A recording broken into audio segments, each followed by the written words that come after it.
Hello, everyone. Thank you for tuning in to the New Mainstream podcast, where we explore the impact of multicultural consumers on marketing and media. I'm your host, Mario Carrasco, and co-founder of Think Now.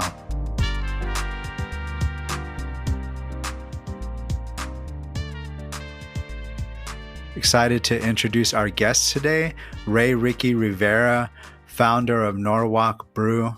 Welcome, Ray. Hey, thank you for having me. I'm excited to be here.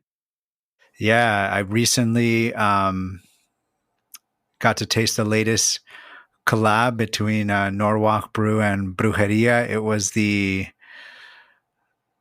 mango brew, which was excellent. Oh, cool. I'm glad you had the opportunity to try that. Yeah, that was a mango pineapple wheat beer, which was part of a series of beers. So what we did was we produced this mango pineapple wheat beer, but we did it 4 times. And each time we produced the beer, it had a different label, and proceeds from each sale went to a specific nonprofit, a nonprofit that was working with migrant workers. So yeah, that's what that beer was for. Yeah, I love that. I mean, and I've been, following you on Twitter. I think a lot of us got connected during the pandemic, so it's been really cool to be exposed to. I mean, I'm a beer fan. I wouldn't say that I'm a connoisseur, but it is my go-to adult beverage for sure. So it's been cool.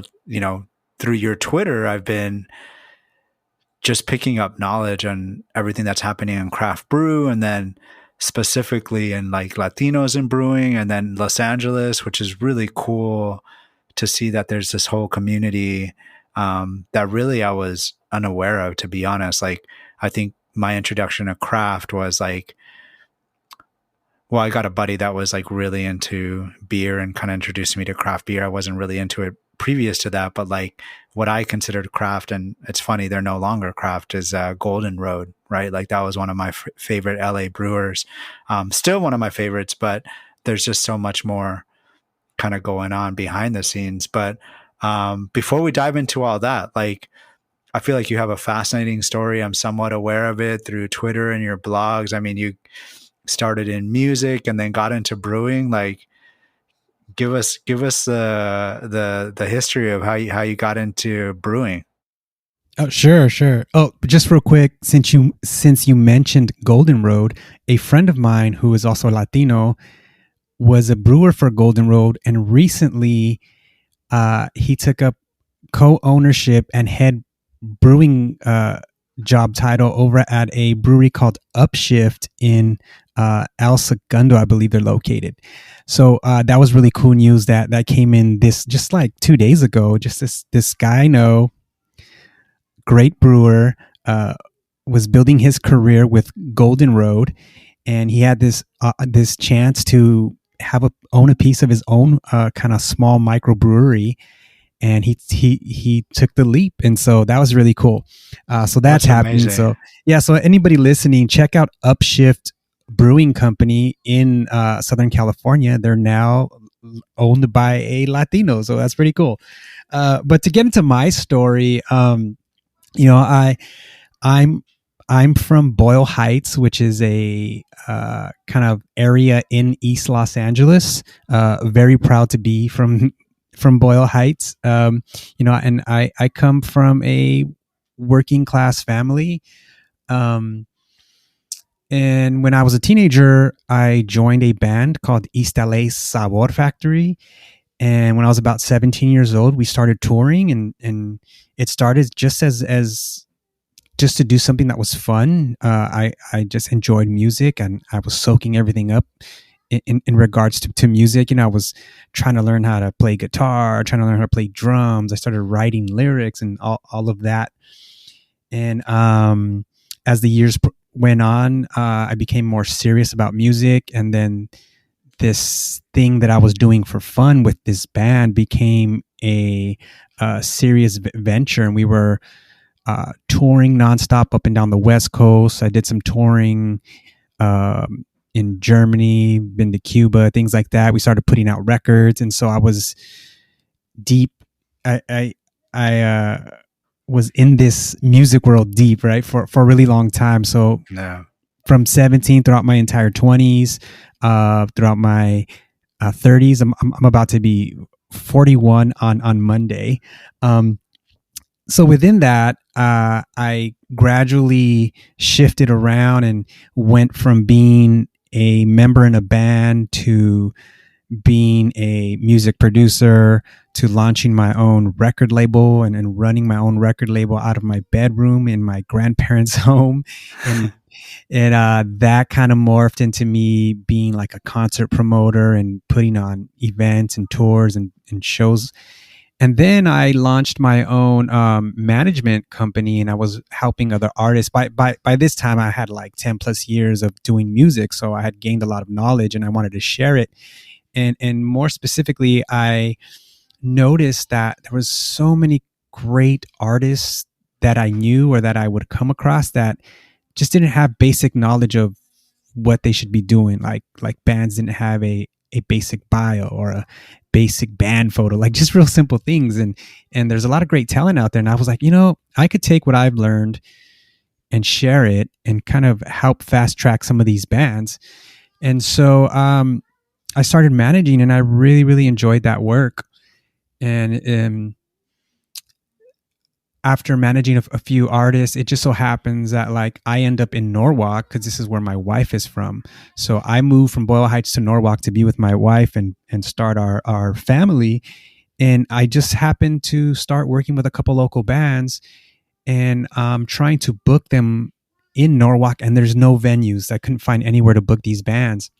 So I started thinking like, well, maybe there's an opportunity here for me to start something where, whether it be a like live venue, some kind of space where I can showcase this music. And then that led to me thinking about like opening up a bar and kind of showcasing California craft beer. I don't necessarily know why I went down this path of thinking about California craft beer and wanting to get into that business. What year was that? What year was that? I'm curious about you starting to get this idea about California craft brew. Let's see. I started managing bands like kind of full time about 2013, 2014. So, well, the way it happened.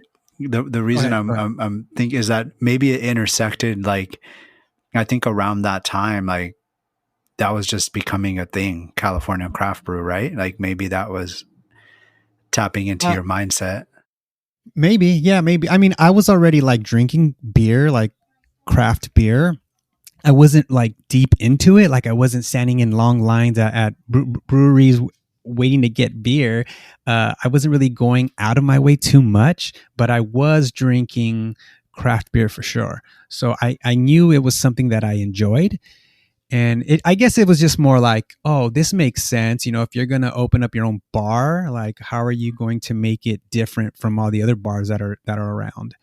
And actually, I was thinking more of like a bar and grill where we were going to have some kind of menu and California craft on tap. And really, I was just kind of thinking like, how can I make this different from everything else that's out there? So that's where the idea started.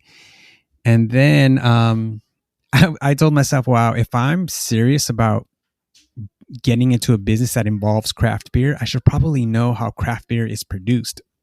And then I thought it would be a great idea to start homebrewing. And at this time, I didn't know anybody who homebrewed, had never tried it, nobody in my family, no friends, no one.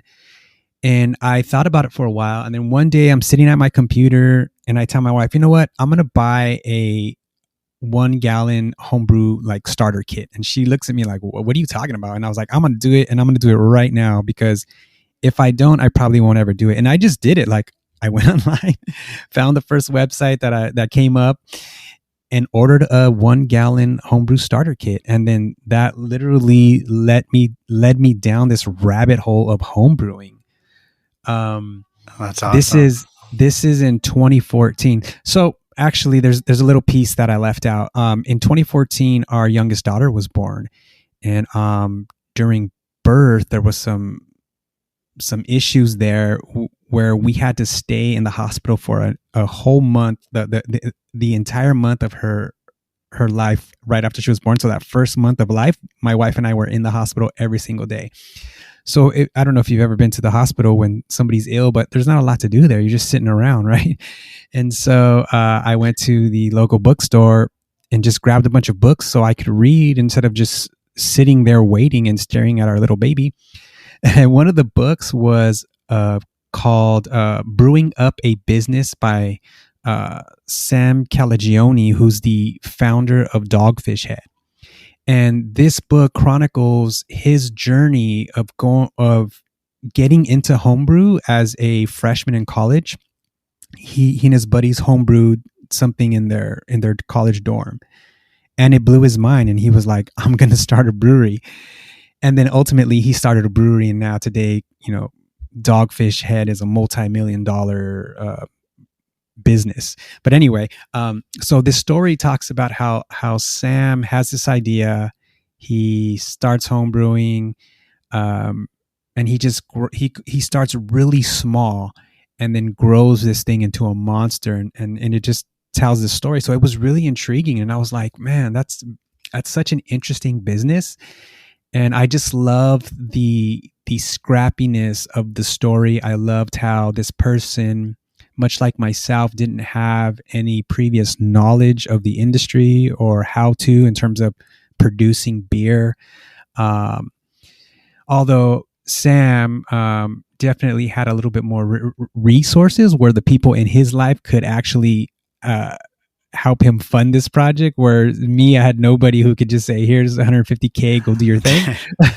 But so I read this book, I buy the kit, I brew this beer on my stovetop. It's a 1 gallon batch. So like 1 gallon of beer is about probably just over a 6-pack of 12-ounce bottles. And so it took me about 2.5 weeks to go from brewing the actual recipe to having beer in a bottle that I can drink. And I opened the bottle, and there was that hiss from the carbonation. It was like, and I was like, oh wow, it sounds like beer. And I smelled it. I was like, yes, it smells like beer. And I take a swig, and I was like, okay, it kind of tastes like beer. It's not great, but oh my god, like, I made this on my stovetop. Like I just blew my own mind. Like, how come nobody ever told me this? So I start to, try and brew other recipes and try to learn more. And, when you get into home brewing and you start to go online and you like search questions, you'll end up in these like forums and in chat rooms, and there's like a million different answers for one simple question, and everybody has their own way of going about it, and everybody is like, my way's the best way, do it like this. And so it was a lot to take in. Again, I was a newbie, I didn't know anybody, so I took to Facebook and I was like, hey, anybody here ever homebrew? I have some questions.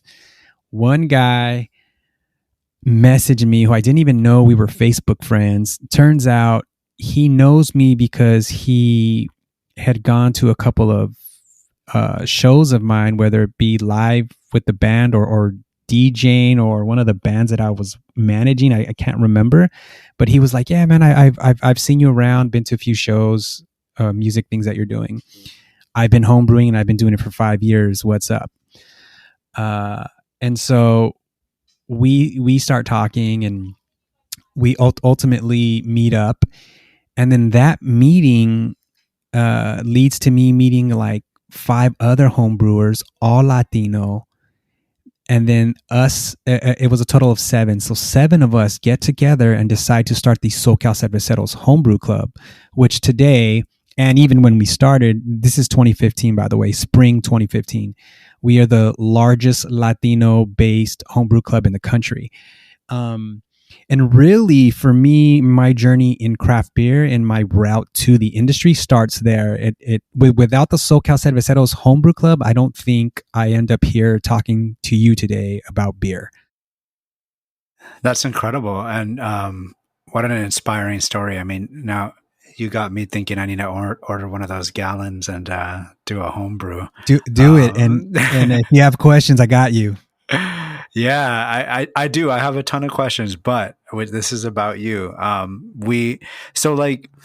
think what really interests me is kind of this intersection. You know, you talked a little bit when I talked about the mango pineapple brew, that's got like a social cause behind it, which is great. I mean, I think this is the first time I've been exposed to collaborations like this in the beer industry. And I think Norwalk Brew and yourself, you sit at this really interesting intersection of Latinos, craft beer, SoCal, like that social movement.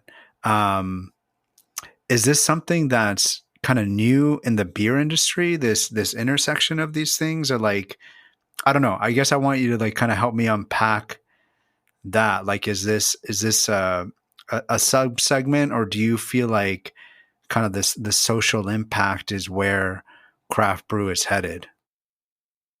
So I think we are definitely seeing more of that happen now, where breweries are going out of their way to support some kind of social cause or do what they can to give back.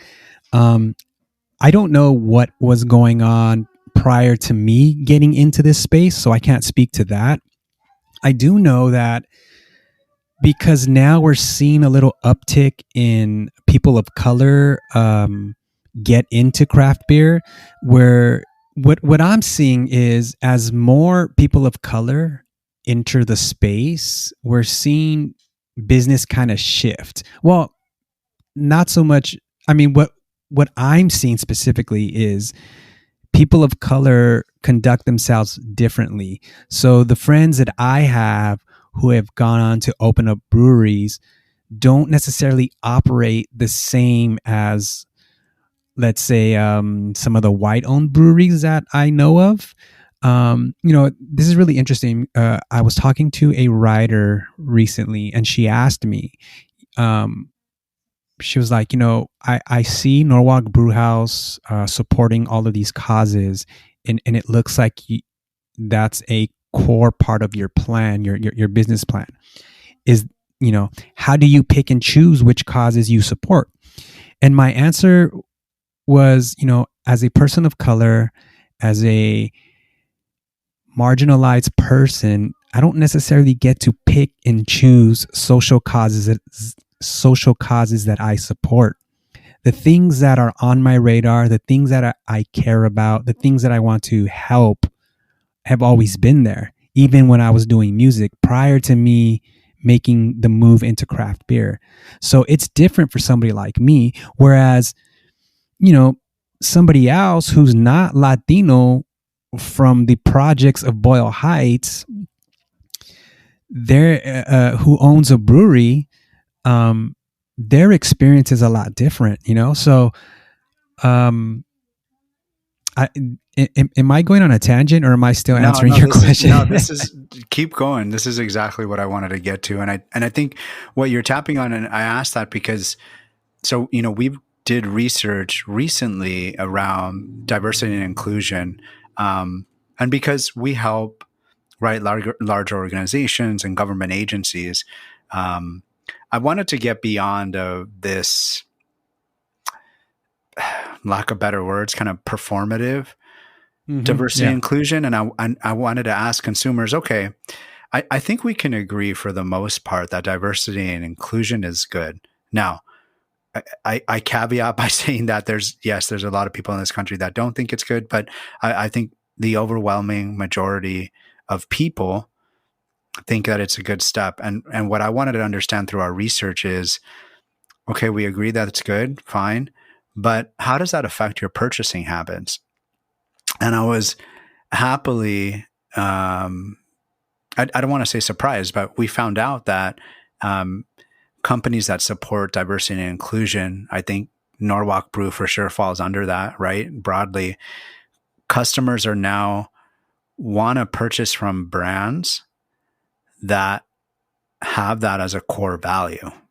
And so it's kind of interesting. I mean, I think I asked you that question because what I'm hearing is like you came at that from authentically lived experience. Like you want to help people like you that, didn't have an advantageous background, let's say, right? And I think it's great you're supporting, for example, not only Latinos but women in brewing, which is an issue. And I think you've shared some articles that I wasn't even aware of. So like I went down that rabbit hole, and it makes sense. But like I think it's really interesting. Like you organically started this company that's doing good, but from a consumer perspective, it's actually a good business decision as well, because we are now at this time where consumers are now purchasing not only about brand quality and good beer, because I think that's a given, but also what do you represent, and how are you helping move culture forward from a diversity and inclusion perspective. Right. You know, that topic is a very hot one in the craft beer. There's been a lot that has happened in the last 2 years, um, especially post George Floyd murder, and all of that social uprising.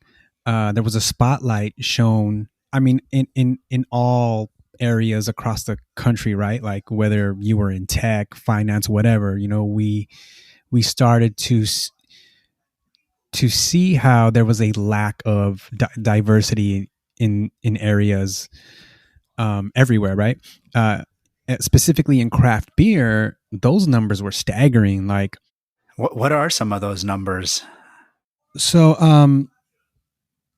the BA, which is the Brewers Association, recently released a new report where they polled like 500 breweries in this country, and those numbers came back, and it showed that 93.5% were white owned breweries, where just 2.2% were owned by non white people, specifically Latinos. Um, but And prior to, is this craft brews? By the way, we're not talking about big beer, yeah, or definitely how are they? big beer is all white. That's 100% white. There's there's no people of color in big beer. But this specifically is breaking down ownership of craft breweries. So Okay, 500 polled, and I could send you the link so you can cross reference or whatever, fact check yeah. and whatnot. But so Latino ownership is their numbers show 2.2%. Prior to this coming out, the information that I have always seen was less than 1%. So if you've been following me on Twitter, you will have seen me tweet that out. Like less than 1% of ownership in craft brewery is Latino slash BIPOC, if you will. And then that breaks down to like 23% is roughly female in owned breweries, and to 75.6% male owned breweries. But the interesting thing is that people of color and women beer drinkers are growing at a fast pace. Like there's a lot of us and them out there, yet it's not reflected in the ownership in craft beer. So there's a huge gap there. Um, yeah, these numbers are crazy. And I mean, so this gets me to thinking like, so we did research not on the brewer side but on the consumer side. I think I might have shared that with you. Um, if I didn't, I'll resend it to you. But we did a really cool study. We were looking at from a multicultural perspective, because that's kind of all we do, right? Like how do Latino consumers define luxury Oh yes, I alcohol? yes I read You that. know, and you're right. Like we're from a cultural perspective, like and I think this goes for anything, right? Because one thing I tell a lot of our clients is when we talk about race and ethnicity, like that's it's a poor proxy for culture. That's what we're getting at when we talk about race and ethnicity. We're talking about culture, and Sure. culturally, like we just consume different flavors than other cultures. That's what it's about, and that's what this study was breaking down. Um, so, as a beer fan, I've loved to see breweries start to brew beers to our taste buds and palates, right? It's been really cool.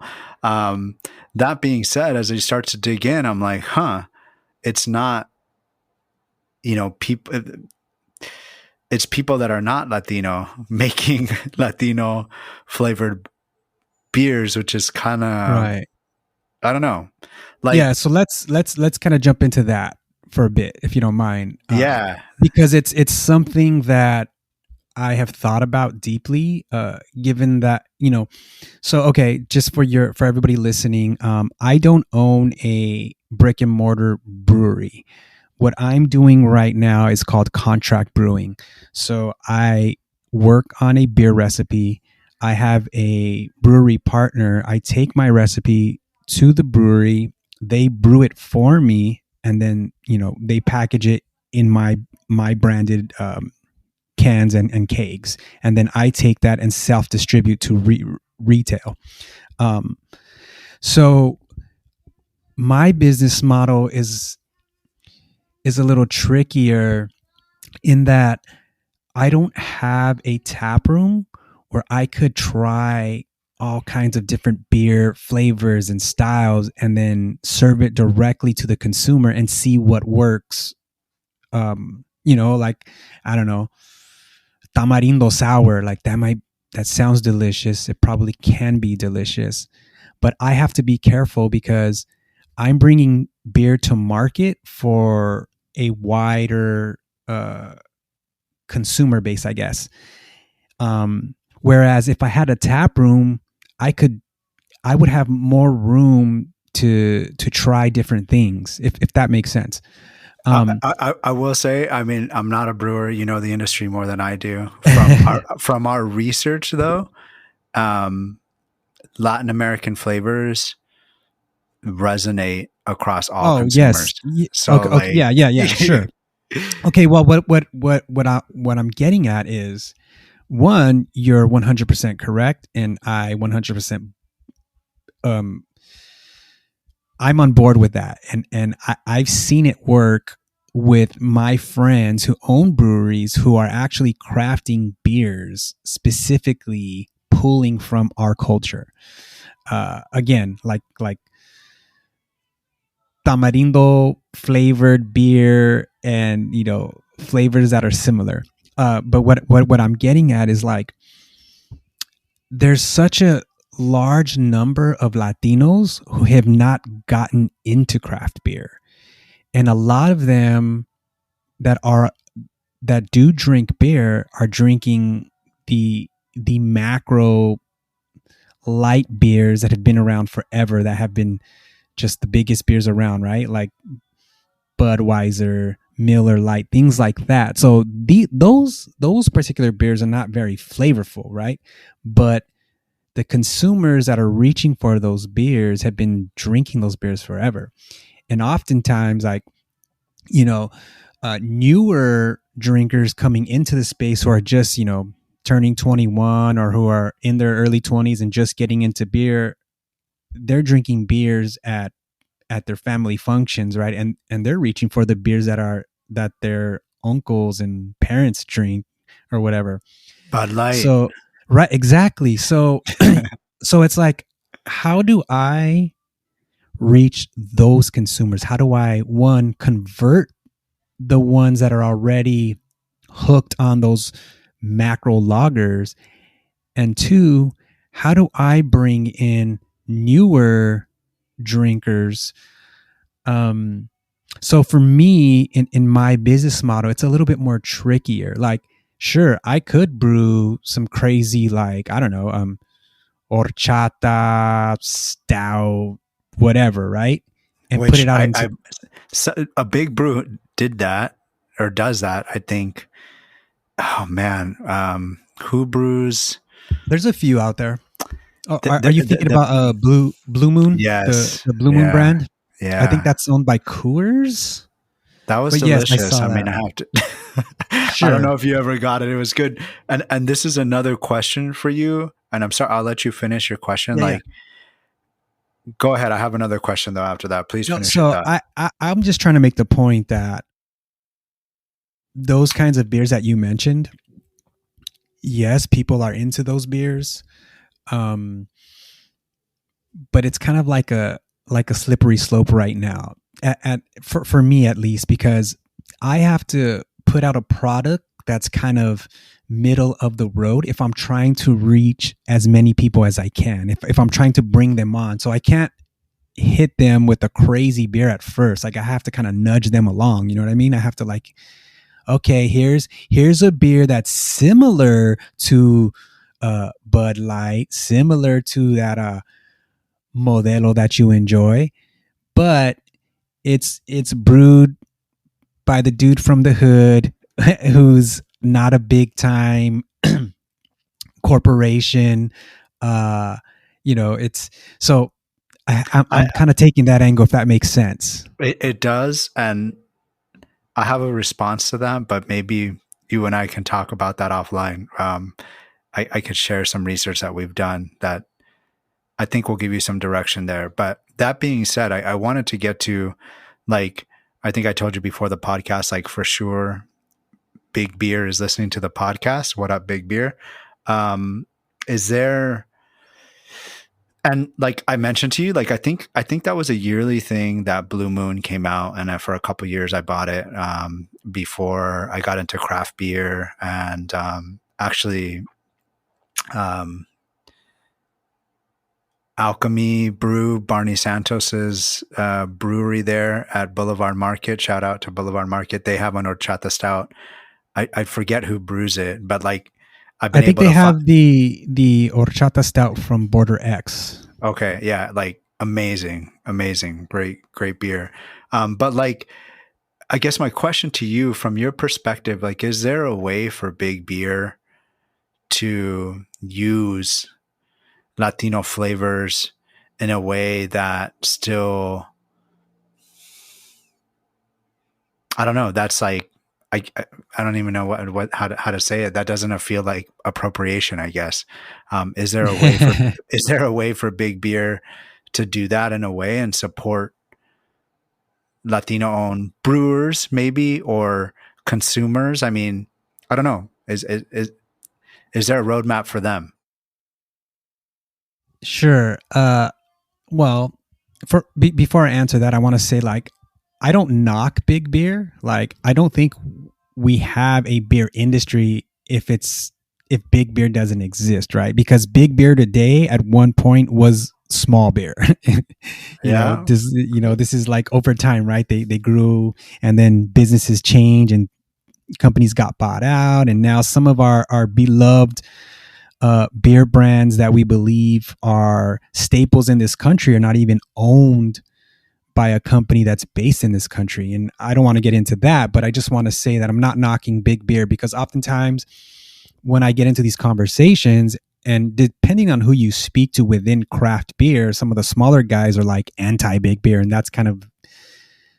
that is like generally not generally, but you can run into that. And I just want to say, like, I'm not knocking big beer. Like, No, I've no, and I you know, appreciate that perspective, and I'm not either. I didn't mean to position the question like that, because also, like, for me personally on my beer journey, like I wouldn't be a craft beer drinker if not for Big Beer, right? Like, sure, right. Yeah. You have led to me have down the that path. gateway, right? You have to have that light Bud Light or Budweiser beer to get you in the door.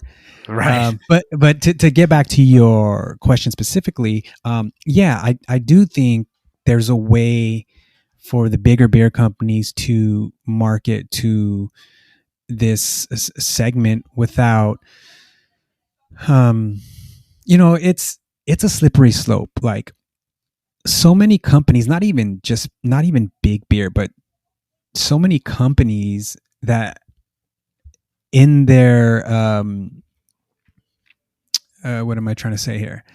Okay, so there's so many companies that have been doing business as usual, totally ignoring this consumer, right? Us. Um, and so now they realize that there's a huge space that they haven't even tapped into. So now they're trying to get in, right? Because our buying power is crazy, especially in beer, right? And so what I've noticed, at least what it feels like to me, is like you have these beer companies who are kind of just, they see there's an opportunity there, but they're kind of lazy about it. For example, and again, I I don't want to, I don't mean to call anybody out specifically or or throw shade, but there's a certain beer brand that exists that had a lot of success with a beer. They took that beer, they added a little lime to their recipe, and they slapped on a Spanish name. They then recruited a a up and coming band from East LA who does cumbia music, and they shot a bunch of commercials and they ran a bunch of advertising with this band. And obviously the idea was to market to a younger, quote unquote, Latinx beer drinker. When I saw that, I was like, that is so freaking lazy. Like, I don't know, it just didn't feel like it was authentic to me. And what I'm observing is like these bigger brands are rushing to catch up. Like, how do we reach that drinker? You haven't been paying attention to us this entire time. All of a sudden you see the opportunity and you think slapping a Spanish name on your beer that already exists is gonna do the trick. Like, I don't think so. Um, so if you're a big beer company and you're looking to get into, if you're looking to reach this consumer, you should at the very least have somebody on your team that's from this segment of people. Um, you know, it's so easy to ask somebody who is Mexican, how do I how do I sell something to you, as opposed to just guessing, right? There's another beer company, again, I don't want to name anybody specifically, or I don't want to out anybody, but if you know, you know. They launched a new brand recently, and they basically placed what looks like a sugar skull or some version of a sugar skull on their branding. And it's clear they're trying to reach more Latinos, but like, how played out is the sugar skull? Like, it's just lazy to me. And it just feels like somebody on their team was like, we need to reach this segment. How do we do that? Who has ideas? And nobody in the room is a brown person or a person that speaks Spanish, or and it's just like, oh, they celebrate Dia de los Muertos. They like vibrant colors. They often use sugar skulls. Let's do that. Like, it just seems so lazy to me. I mean, I think your point is well taken, and we've actually researched that in terms of authenticity. And I'm gonna just do a shameless plug here. Like, if you're not hiring someone on your staff, I think one thing that has worked well, like if you look at entertainment, Coco, for example, Disney, like they hired and worked with consultants like Lalo Alacraz, right? So just working with people or companies that are from that culture, I think could go a long way as well, right? Instead of you relying on played out motifs or stereotypes. Look, man, we're tired of lowriders. We're tired of sugar skulls. We're tired of the word sabor on packaging. Where or how about the accent? Just a random accent on exactly on a vowel. Yeah, like everything is not fuego, bro. And it's tricky because, like, okay, if you don't know anybody in your life who's Latino, I totally get it, because Latino is like a blanket term, right? Within Latino or Latinx, there's so many of us. And so you can't just slap a sugar skull on the label of a beer and expect to see growth in the Latin market. Like, who is that speaking to? Is it speaking to people of Mexican descent? Is it speaking to Latinos from Central America? Like, those are things that these companies don't understand, because they've never tried to understand it. So if you're in big beer or a company in general looking to penetrate the Latino market, you need to have somebody on your team who understands. Yeah. No, for sure. I mean, I think that's a great point. And consumers are more savvy than ever, than any time in history, so they will see right through some of those kind of inauthentic ways to connect with communities. Um, One thing before we finish up that I wanted to ask your opinion about is this no alcohol movement. It's really interesting. I've been tapping in and following certain food and beverage kind of trendsetters, and this no alcohol movement. I think it's been picking up for this past several years. It seems to be coming up more through like Gen Z. Um, I'm dating myself, right? These young kids now, Gen Z, but like you know, and younger, right? Because I think there's 21-year-olds that are maybe even Gen Alpha or something. But anyways, like, are you have you been keeping a pulse on that? How do you feel about that as a brewer? I guess I just want your opinion. Like, what's your opinion on that movement, and why do you think it's coming about, and Yeah. how can the beer industry respond? Because now there's non-alcoholic beers, and I've been getting those ads on Instagram about non-alcoholic beer, and I'm like, why would I buy that? But it seems like it's a thing. Yeah, that segment is blowing up right now. And if you look at the hard seltzers and anything that's like like for example, hard seltzer, hard tea, hard kombucha, these are often referred to as better for you products, where which is kind of like not technically true, because you're consuming alcohol. Are they, So is it the vaping of beer? that's funny. That's funny. I haven't heard anybody say that, but yeah, it's very similar. Because, like, look, for me, I think hard kombucha is a little weird, because people who consume kombucha, you do it for its healthy properties. So you're going to consume something that's healthy in its natural state, but now has alcohol that is not necessarily healthy for you. Like, I don't get it. But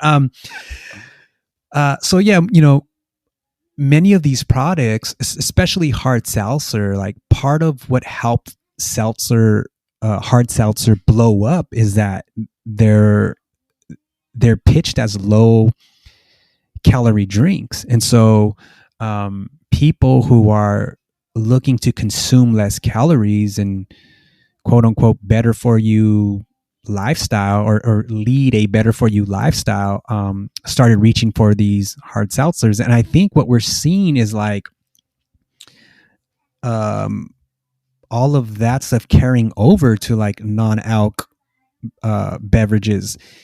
And so yeah, and I think a lot of these consumers are younger, and these consumers, like you mentioned, are thinking twice about what they reach for, and they're more interested in drinking, not so much drinking something to get wasted and put on the pounds, but they're looking to enjoy their time and drinking something that they they believe is better for them, and that's like a lower calorie drink. So yeah, I have been keeping a pulse on it. I